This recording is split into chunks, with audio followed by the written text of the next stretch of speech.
Assalamualaikum warahmatullahi wabarakatuh. Bertemu lagi dengan saya Ari Cahya Mawardi. Pada video ini kita akan mempelajari bersama uji hipotesis mengenai rata-rata. Yang ini pada dua sampel yang independen. Kalau video sebelumnya pada satu sampel ya, tapi kalau yang ini adalah pada dua sampel. Tujuan pembelajaran yang pertama, memahami uji hipotesis mengenai rata-rata pada sampel independen, menganalisis menggunakan statistik uji rata, menyimpulkan hasil analisis. Itu yang diharapkan setelah Anda melihat video ini. Pada video sebelumnya saya telah membahas ini. Yang kita akan bahas adalah yang diwarnai oranye ini ya. Ada dua sampel bebas. Nah, sampel bebas itu nanti syaratnya adalah populasi normal, independen telah saya jelaskan, varian 1 dan varian 2-nya diketahui. Ya, tentunya adalah varian populasi.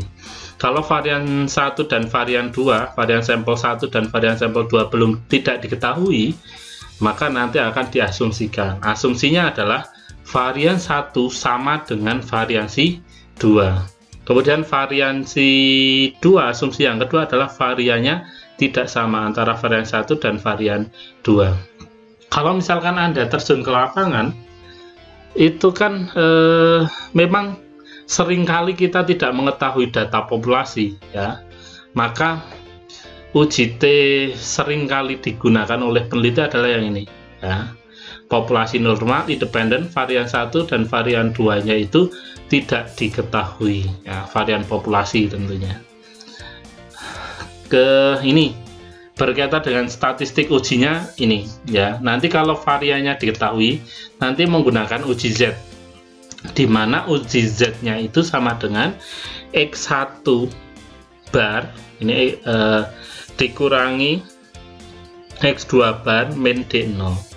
Min D0 adalah selisih rata pada populasi, tapi kalau misalkan tidak diketahui, diasumsikan sama dengan 0 gitu ya. Nanti di soal nanti saya akan jelaskan.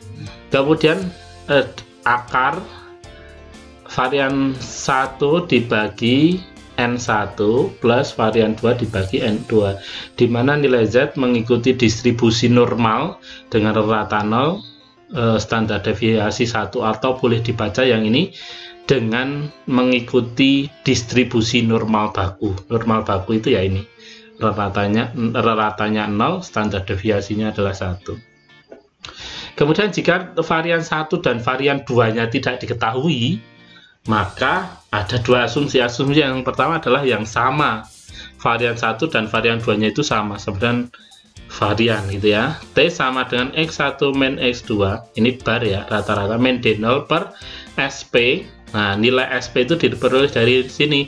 SP kuadrat sama dengan N1 min 1 S1 kuadrat ditambah N2 min 1 dikali S2 kuadrat. S2 itu adalah varian sampel, varian kedua sampel, dibagi N1 plus N2 min 2 ya. Kemudian untuk jika asumsinya adalah variannya tidak sama, maka rumusnya yang ini T sama dengan X1 bar min X2 bar min D0 per akar S1 kuadrat per N1 plus S2 kuadrat dibagi N2, di mana T mengikuti distribusi T dengan derajat bebas V, di mana nilai V itu diperoleh dari ini ya. Nanti saya langsung kasih contoh saja. Contoh ini, nah, seorang guru pendidikan kewarganegaraan menggunakan dua metode. Nah, pada kelas yang berbeda. Kelas pertama menggunakan metode A yang dikembangkan melalui teori konstruktivis. Kemudian yang kelas yang kedua menggunakan metode B yang dikembangkan teori behaviors. Jika guru tersebut memiliki keyakinan bahwa metode A, jadi ini keyakinan dari guru, atau bisa juga misalkan peneliti karena dia telah melakukan menganalisis menggunakan teori-teori yang ada, Nah, metode A ini lebih baik daripada metode B. Di akhir pembelajaran diberikan tes terstandar dan diperoleh hasil berikut. Nah, di kelas A dengan metode A jumlah siswanya 30, reratanya 85. Metode B jumlah siswanya 32, kemudian standar deviasinya 9, dan metode B standar deviasinya adalah 7. Ini adalah standar deviasi sampel. Ya. Mana standar deviasi atau variannya populasi di sini kan tidak diketahui. Nah, nanti sedikit saya akan bahas hal itu. Dengan menggunakan alfa 5%, apakah benar keyakinan guru tersebut? Nah, pertanyaannya itu. Perlu diketahui bahwa hipotesisnya adalah metode A lebih baik daripada metode B. Ya, itu adalah hipotesis satunya atau hipotesis alternatifnya. Saya tunjukkan dulu. Hipotesisnya saya tunjukkan dulu. Nah, ini metode A lebih baik daripada metode B. Ditulis lebih baik itu kan kalau menggunakan notasi matematika kan mu A metode A lebih besar daripada mu B metode B, ya, yang menggunakan metode B. Hipotesis nolnya adalah negasi dari hipotesis alternatif. Nah, yang tadi saya jelaskan di atas itu kan tidak diketahui populasi, tidak diketahui varian populasinya. Nah, tapi di sini ada catatan. Meskipun di sini tidak diketahui standar deviasinya, maksudnya adalah standar deviasi dari populasi, kita tetap menggunakan uji Z. Kenapa? Karena sampel yang digunakan berukuran besar. Bagaimana dalam statistika sampel ukuran besar itu yang seperti apa? Sampel yang berukuran besar itu adalah sampel yang nilai N-nya lebih besar sama dengan 30. Coba Anda cek di buku-buku statistika, silahkan. Nah, biasanya nanti akan membedakan sampel kecil dan sampel besar. Sampel kecil itu N-nya lebih besar sama dengan 30, kalau sampel kecil itu kurang dari 30, ya. Jadi ini mengasumsikan, ya. Nah, alfanya tadi di pertanyaan itu kan memintanya itu kan 5% atau 0,05. Statistik uji yang digunakan adalah uji Z. Uji Z sama dengan X bar 1 min X bar 2 min D0 per akar varian 1 dibagi N1 ditambah varian 2 per N2, di mana nilai Z mengikuti distribusi normal baku, ya. Kemudian komputasinya, perhatikan komputasinya. Z sama dengan, nah, nilai ini ya, 85 min 78 dibagi akar 9 kuadrat per 30 plus 7 kuadrat per 32 sama dengan per akar 81 per 30 plus 49 per 32 sama dengan bla bla bla bla, nilainya, nilai Z-nya adalah 3,4030. Nah, ini nilai Z observasi. Kita tentukan daerah kritis. Daerah kritis dari nilai Z 0,05 adalah nilainya adalah 1,645, ya, nilainya 1,645. Padahal nilai Z observasinya nilainya adalah 3,40301. Lebih besar atau lebih kecil? Nah, daerah kritisnya itu adalah nilai Z, di mana nilai Z itu lebih besar dari 1,645. Nah, nilai ini itu lebih besar daripada 1,645. Artinya dia adalah anggota dari daerah kritis. Anggota daerah kritis. Maka saya tuliskan E ini maksudnya elemen anggota DK daerah kritis. Nah, saya tunjukkan grafiknya seperti ini. Jadi dia itu menggunakan ekor kanan, ya. Ini lebih besar. Lihat di hipotesis alternatifnya atau hipotesis satunya. Melihatnya itu, kalau lebih besar dia ekor kanan, kalau di sini lebih kecil maka dia menggunakan ekor kiri. Kalau menggunakan sama dengan dan tidak sama dengan, di sini tidak sama dengan, maka dia adalah 2 ekor ya.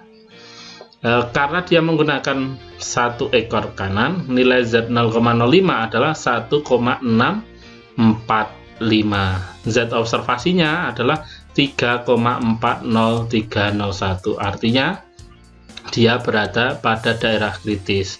Keputusan ujinya adalah H0-nya ditolak. Kalau H0 ditolak, artinya yang diterima adalah H1. Maka kesimpulannya adalah metode A tidak lebih baik daripada metode B. Begitu ya. Artinya setelah kita analisis, dari kesimpulan ini bisa diterapkan ke populasinya. Jadi kita ngambil sampel, dianalisis, kemudian diterapkan ke populasinya. Nah, begitulah statistika inferensial.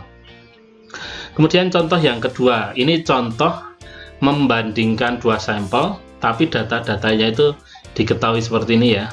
Nah, akan tetapi variannya itu di sini varian populasinya tidak diketahui. Ya, varian populasinya tidak diketahui. Peneliti ingin mengetahui apakah kemampuan berbahasa Inggris pria dan wanita itu tidak sama. Ya, ini Anda gunakan sebagai hipotesis alternatifnya. Ya, jadi memang ketika membuat hipotesis itu memang sudah ada acuannya atau patokannya. Kalau dia itu 2 ekor yang sama dan tidak sama dengan, yang tidak sama dengan adalah dia adalah hipotesis alternatifnya. Ya, nanti saya tunjukkan di jawabannya. Nilainya bla bla bla bla. Ini yang saya tunjukkan ini adalah nilainya antara pria dan wanita. Jumlah datanya berbeda ya. Pria ini jumlahnya 17, wanitanya jumlahnya adalah 15. Dengan menggunakan alfa sama dengan 5%, bagaimanakah kesimpulannya?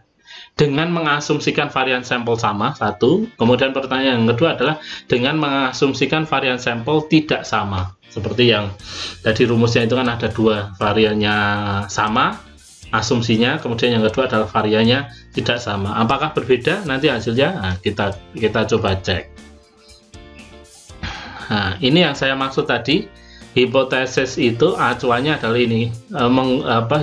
Ini adalah tipe 1 ya. Mu P sama dengan mu W. Rata pria itu sama dengan rata wanita. Nah, ini rata pria tidak sama dengan rata wanita. Ini ditulis sebagai hipotesis alternatif. Kemampuan bahasa Inggris antara pria dan wanita itu tidak sama. Ya, tadi di soal kita tentukan alfanya adalah 0,05%. Perlu diingat, ini adalah hipotesis dengan nanti analisisnya adalah 2 ekor kanan dan ekor kiri. Nanti saya tunjukkan. Statistik uji yang digunakan, kita menggunakan yang satu adalah variannya sama, varian 1 dan variannya sama. Nanti rumusnya ini ya, tadi sudah saya jelaskan rumusnya di sebelumnya. Kemudian ini adalah varian 1 dan variansinya tidak sama. Nah, rumusnya ini T sama dengan S1 banding S2 min D0 per akar varian 1 kuadrat dibagi N1 ditambah varian 2 kuadrat dibagi N2. Kemudian ini nilai V-nya, nilai V itu dimana nilai ini T itu derajat bebasnya adalah V. V ini adalah derajat bebas. Cara mencarinya rumusnya ini. Komputasinya, sebentar. Ini komputasi, Anda membuat tabel bantu. Nah, ini kan caranya manual.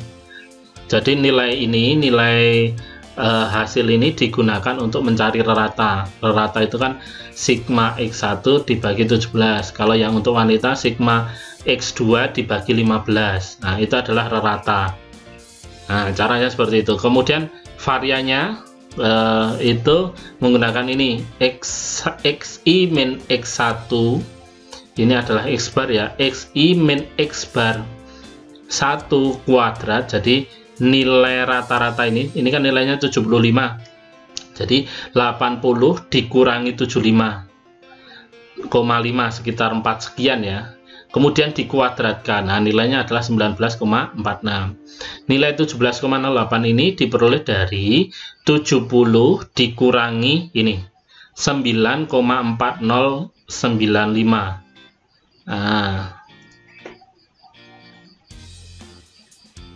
Oh sorry 70 dikurangi 74,133 ini. Hasil pengurangannya itu kan min 4,133 tapi dikuadratkan. Hasil dari kuadrat itu nilainya adalah 17,08. Bisa dipahami ya? Nah, ini sudah saya jelaskan di video-video sebelumnya. Ini adalah berkaitan dengan statistika awal lah. Kemudian kita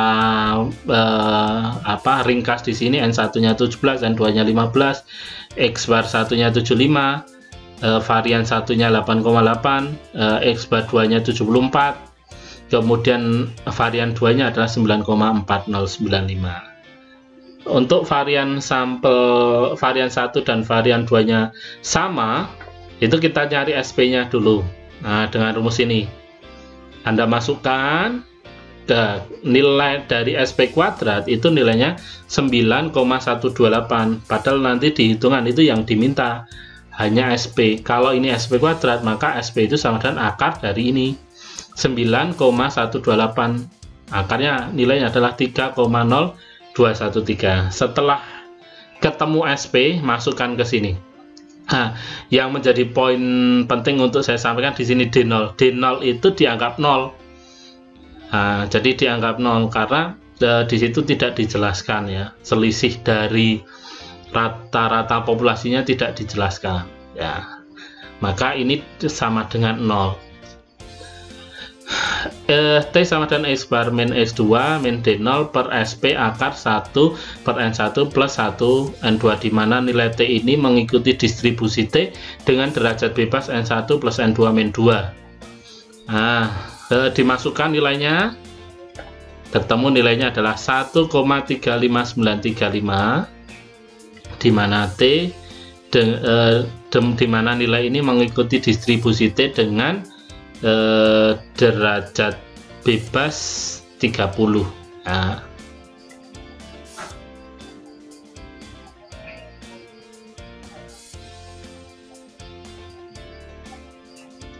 Kemudian untuk variannya sama, rumusnya berbeda ya dengan yang tadi. Ketemu nilainya adalah 1,3568. Beda ya nilainya ya. Beda 0,00 sekian ya di sini. Kemudian V-nya itu adalah 29,2677. Ini diperoleh dari rumus ini ya. 29,2677. Artinya nilai T sama dengan 1,3568 mengikuti distribusi T dengan derajat bebas 29,2677. Nanti kita gunakan untuk melihat tabel T, tabelnya itu berapa ya. Daerah kritis, ini yang perlu difahami bersama ya. Untuk daerah kritis dengan asumsi varian sama, itu adalah T alfa titik koma N1 plus N2 min 2, ini adalah derajat bebasnya. Alfanya itu kan kita sudah memilih 0,05 atau perintah disoalkan seperti itu. Kalau dalam pilihan ya terbergantung penelitinya ya. 17 plus 15 min 2. T 0,05 itu sama dengan 30, sama dengan 2,04227. Nilai ini ya, sebentar, nilai ini itu adalah T tabel untuk 2 ekor ya. T tabel untuk 2 ekor. Kenapa 2 ekor? Karena kalau Anda lihat hipotesisnya itu kan sama dengan dan tidak sama dengan. Kalau 2 ekor itu artinya nilai sebelah kanan dan sebelah kiri. Nanti saya tunjukkan di anunya aja ya, di gambarnya. Ini adalah yang sebelah kanan yang plus, ini yang sebelah kiri yang minus ya. Nanti saya tunjukkan gambarnya. Ini untuk yang asumsi variannya tidak sama, itu T 0,05 derajat bebasnya 29,2677. Nilai ini diperoleh dari perhitungan tadi, V tadi. Nah, nilainya sama dengan 2,04523. Cara menuliskan dalam rumus masih sama dengan TINV 2T, maksudnya adalah T inverse to tail gitu ya, ini maksudnya itu 0,05. Nah ini maaf ya, ini harusnya ini 29,2677 bukan 119 ini ya, harusnya ini kemasukan. Nah nanti akan diperoleh nilai ini 2,04523 nilai ini. Nah, akan diperoleh nilai ini begitu ya. Nah saya akan coba tunjukkan gambarnya. Nah ini gambarnya, maksud saya yang ini. Perhatikan yang warna hijau ini, itu adalah yang ekor kanan ya. Kemudian yang oranye ini itu adalah ekor kiri ya. Kalau Anda menuliskannya itu di sini TINV titik tutel seperti ini ya, rumusnya di Excel itu seperti 0,05, itu ini tidak perlu lagi membagi dua ya, tidak perlu membagi dua. Kenapa tidak perlu membagi dua? Artinya maksudnya gini, ini kenapa tidak ditulis 0,025? Karena rumus ini sudah 2 ekor. Saya coba tunjukkan saja ya. Di Excel perhatikan, saya akan menuliskannya. Kalau 2 ekor, seperti ini, luasan ini kan 0,025, sebelah sini 0,025 ya, sebelah sini 0,025, sebelah sini luasannya juga 0,025. Tapi kalau Anda sudah menuliskan tutel seperti ini, secara otomatis dia itu sebenarnya luasnya adalah 0,025.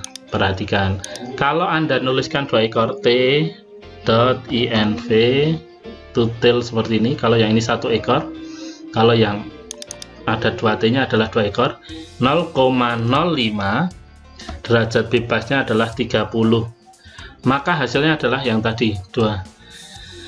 Kalau Anda menuliskan menggunakan TINV saja seperti ini, TINV kurung buka, probability-nya adalah 0,025, artinya dia ekor yang kanan itu luasnya adalah 2,5%, ataupun bisa juga yang ekor yang kiri luasnya 2,5% ya. Itu nilainya misalkan ini derajat bebasnya 30, hasilnya sama atau beda? Hasilnya sama ya. Kenapa min, kenapa plus? Ya jangan bingung ya. Min itu dia nilainya di sebelah kiri, kalau plus itu di sebelah kanan. Nah, jadi ini sebenarnya video ini sudah berkaitan dengan hipotesis itu sudah saya jelaskan lengkap. Jadi luasan di sini, luasan di bawah grafik itu nilainya 1. Nah, ini nilainya hanya 0,025 atau 2,5%.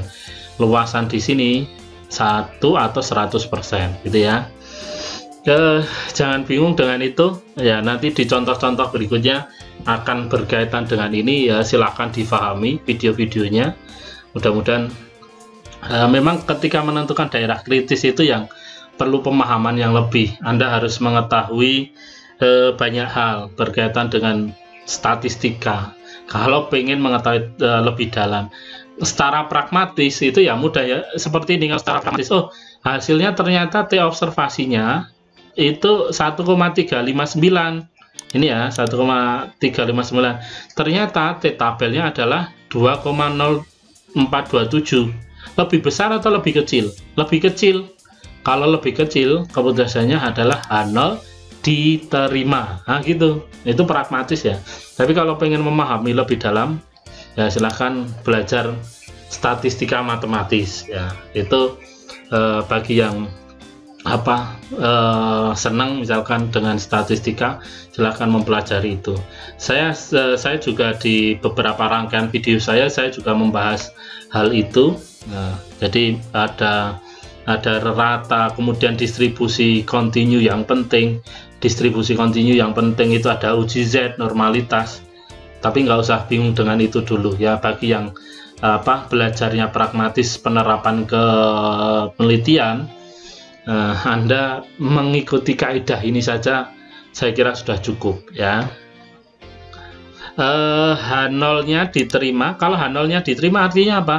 Kemampuan bahasa Inggris antara pria dan wanita itu sama ya. Kemampuan bahasa Inggris antara pria dan wanita itu sama. Begitu kalau ini menggunakan SPSS ya. Kalau menggunakan SPSS langkahnya sama persis. Yang membedakan ada di mana? Ada di sini. Di video berikutnya saya jelaskan ini ya.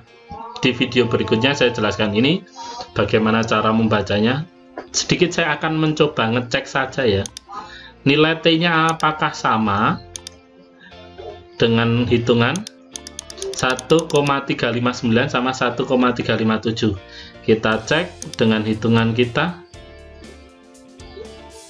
Ini ya nilai T-nya ya, 1,359 sama dan sebentar.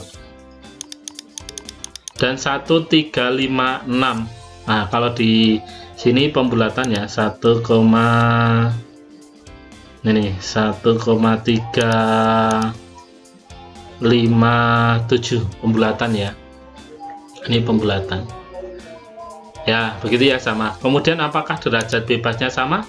Yang 130 kan, N1 plus N2 min 2. Kemudian yang kedua 29,268. Derajat bebasnya yang kedua ya ini 29,2677 ya, atau kalau di sini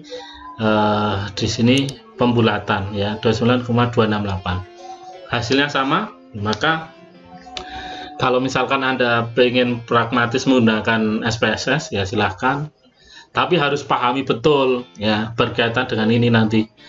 Signifikansi yang 2 ekor ini harus diperhatikan betul, jangan sampai salah ya, jangan sampai salah cara membacanya. Mungkin itu dari saya, mudah-mudahan video ini bermanfaat.